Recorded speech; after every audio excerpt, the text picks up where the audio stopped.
Hey, this video is part of a larger series of 10 modules. To find more of our content, just go in the description below. God bless you.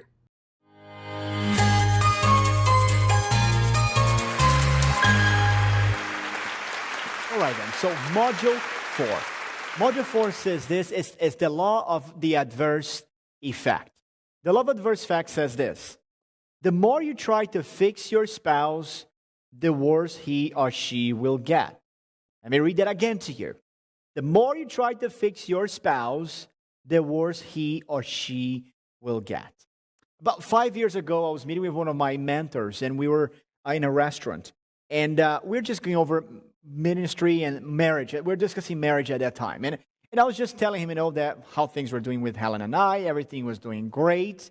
But then when he was just asking more detailed questions, and for whatever reason, we came into a little rant of mine, that some things that at that time I thought was some Helen's weaknesses.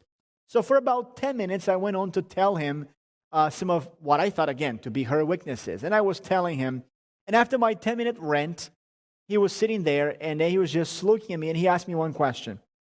Diego, are you talking about your daughter or your wife? Now, at that time, I had no kids, so obviously I was talking about my daughter, but I wasn't quite understanding what he was trying to tell me. So, and he explained to me this: Helen is not a project to be fixed. She is a wife to be loved. By the way you're speaking to me right now, it seems like you're trying to be her father and not her husband. I have provided pastoral care for many years now for several couples, for years now, and I was never, ever, ever approached by any person with problem in their marriage. They're saying, Pastor, my marriage is in trouble. I need Jesus to change me. Ever this ever happened. Usually the person coming to the pastor, they're seeking help so their spouse can be changed, but never really themselves. Now, I'm not saying people are totally oblivious that they need to change. People understand that, but usually they come because they perceive the spouse being really the bigger problem. And we do this all the time, guys. We're going to change our bosses. We're going to change our friends, our neighbors, our family members. I mean, our grown-up children, we're still trying to change them. And of course, obviously, we're trying to change our spouses. Now, I'm not telling you here that your spouse is perfect, that your spouse does not need to change. I'm not saying that, because we all do. We all need the power of Jesus to change us. But what I'm telling you here is this. Pay attention. You are utterly powerless to make your spouse better, but you are alarmingly influential to make him or her worse. That's exactly what I'm telling you. Well, how's that happen? Well, it's the law of adverse effect. The more you're trying to fix somebody, improve somebody, and they don't need it necessarily, the worse it gets. If you try to fix something that is not broken, you may actually break it. Of course, maybe your spouse is broken. Maybe your spouse does need help. That's fair. That's total. I give you that. But you are not going to be the one who is going to fix or solve the problem.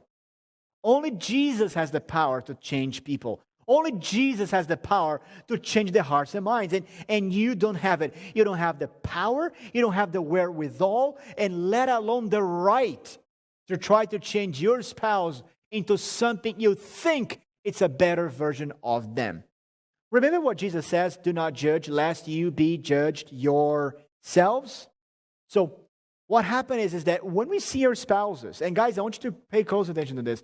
When you see your spouses as a project to be fixed, as somebody to be improved, something to be ameliorated, that's when things start happening that go down, and we always fall into the pit and the trap of the adverse effect cycle. That's again, every time you try to fix your spouse, we're going to fall into the adverse effect cycle. So, what is the adverse effect cycle? It's this. Your spouse keeps doing something that you don't like, right? And eventually it doesn't bother you a whole lot. You just, you let it go, but suddenly, okay, now this is beginning to bother me. So you tell your spouse, may change a little bit there, but you know what? Just a few days later, he or she goes back to doing the very same thing again. And now, because your first strategy, letting him know, or letting her know, did not work, now you start getting more frustrated and more frustrated.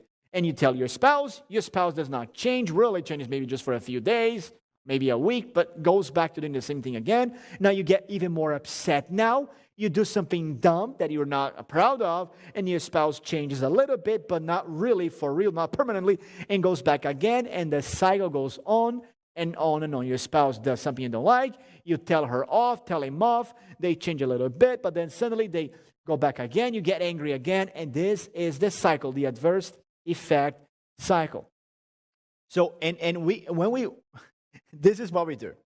When we're trying to change somebody in this adverse effect cycle, we have at least 7 dumb strategies we try to use to change people. Okay? Now, we're going to just spend just a few minutes on this here, but I want us to laugh together a little bit, because I can guarantee you, all of us, you have to find yourself in at least one of them. At least one. Maybe 2 or 3, hopefully not all of them, definitely not the last, or the last 2, I would say. But you're going to find yourself in at least one of these. So, as we're going over this together, I want you to think about which one are you? Which strategy have you used, or do you apply right now that is not working, but we keep repeating the same strategy without success, right? So the first dumb strategy we use to change your spouses is the yelling. It's yelling. It's the yeller. Before yelling, we begin raising the tone of our voice. That doesn't work, but we think somehow that by raising the tone of our voice, our spouse is going to understand us, as if he or she was, hard of hearing. Some are actually, and that's fixable. But if that is not the case, yelling and raising the tone of your voice, frankly, it is senseless. It makes no sense that yelling somebody to make them understand, but we do it. It makes no sense. How do you feel when people are yelling at you? Does that make you more understandable? Does that really help you to, thank you so much for yelling at me, darling. No, you know what, sweetheart? If you had not yelled at me, I would never have understood you. Thank you so much, sweetheart. Now, that doesn't happen, does it? So, the next strategy we use is sermonizing. It's like the preacher, and that's me. Helen is my witness, When we don't yell, but we like to go on this little sermon, this little rant about how wrong their actions were and how bad they should feel about themselves. It's like you want them to realize what a sinner they are. We make compelling arguments, logical arguments, to reason our spouses into submission. It never works. It is exhausting to the preacher and to the listener.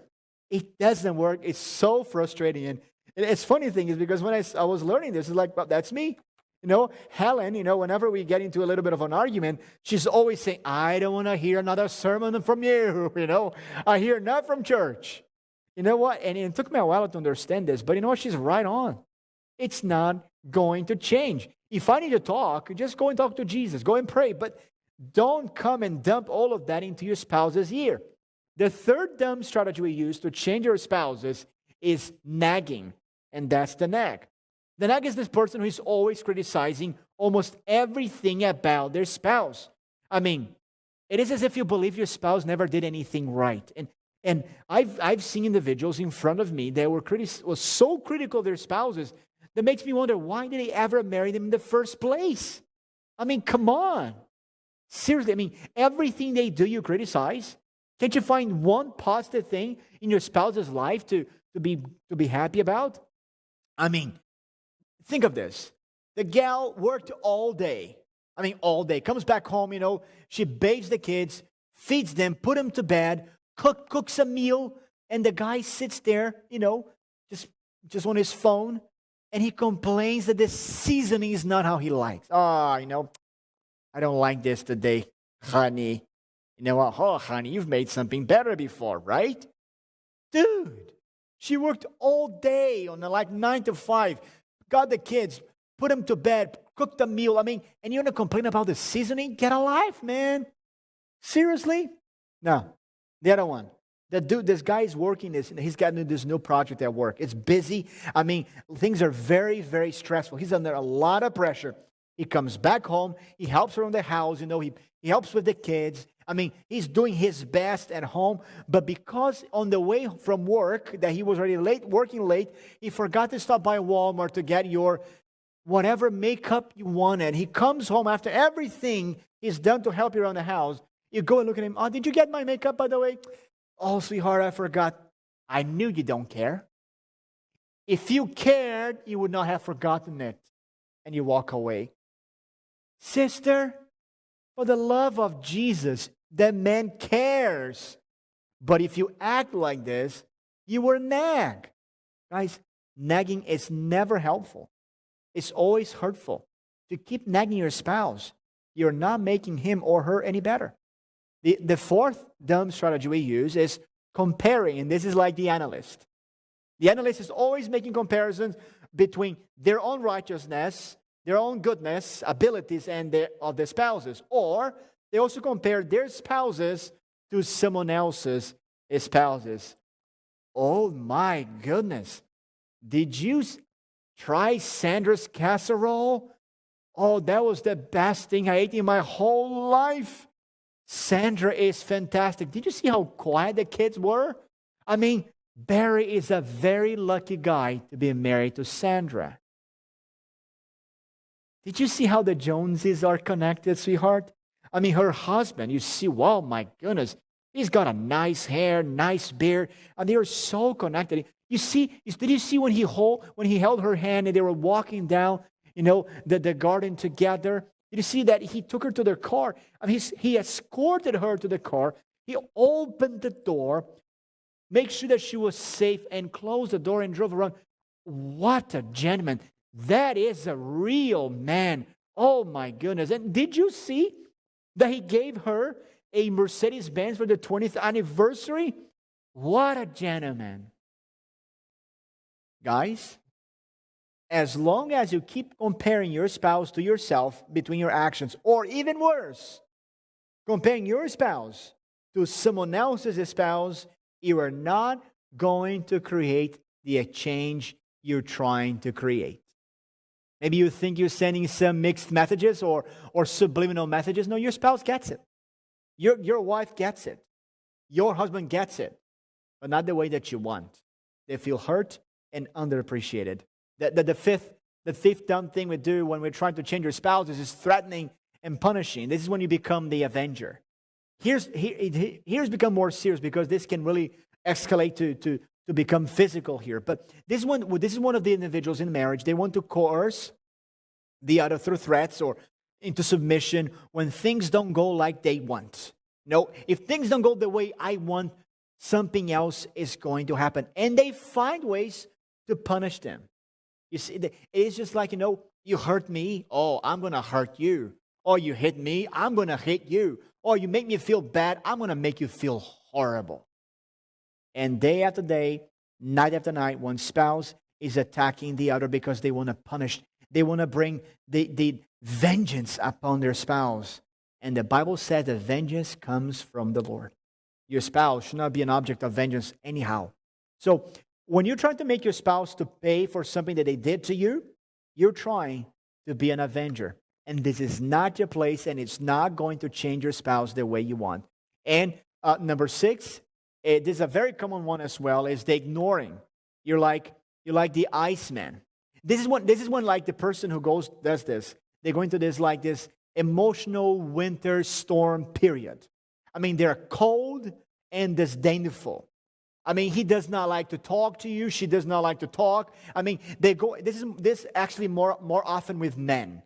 They go into this man's cave, this snowman cave. There's no warmth. There's no solidarity. There's no connection. It's just they're closed for a while. And guys need that sometimes. I give you that, guys. I know I'm a guy too. I need my time as well. But when you stay in that cave for too long, now you begin hurting your spouse and everybody else. And the silly thing is this Iceman, this ice woman, usually they're warm with everybody else, but not with their spouse. This cold shoulder, this ignoring, it's not going to change your spouse for the better. It's only going to make things worse. And last but not least, the dumb strategy is abusing.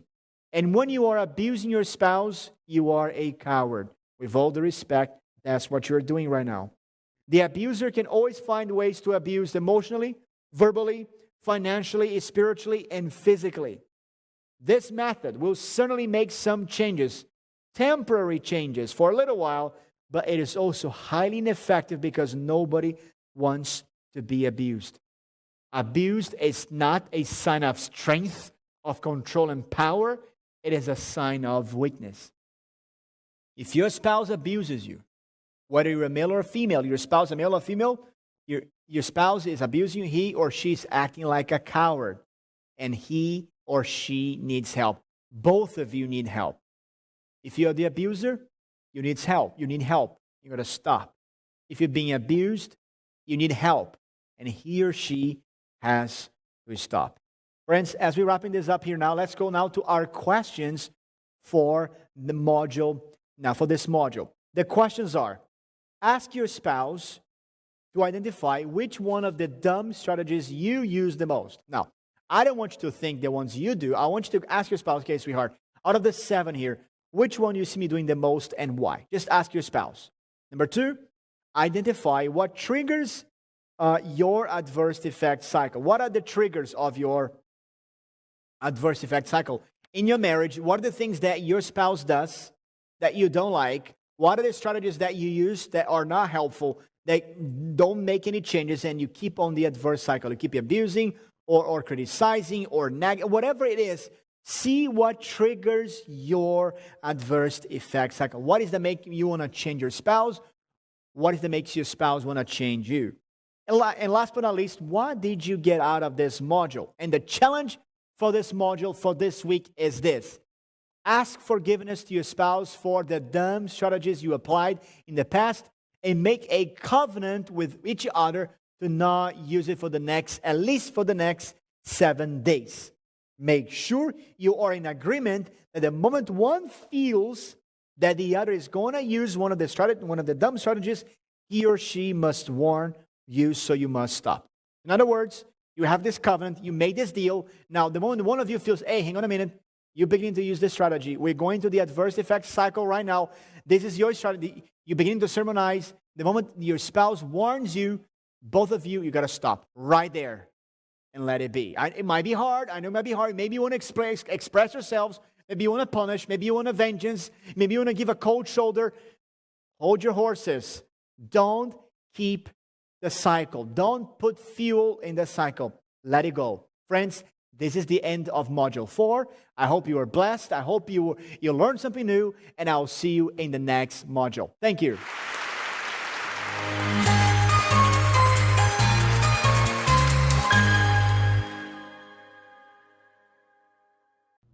Thank you for watching. We hope you got some value out of this. For more of our content, just go down in the description below and find the links.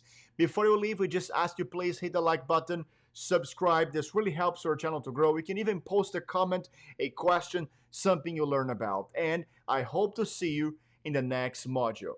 God bless you.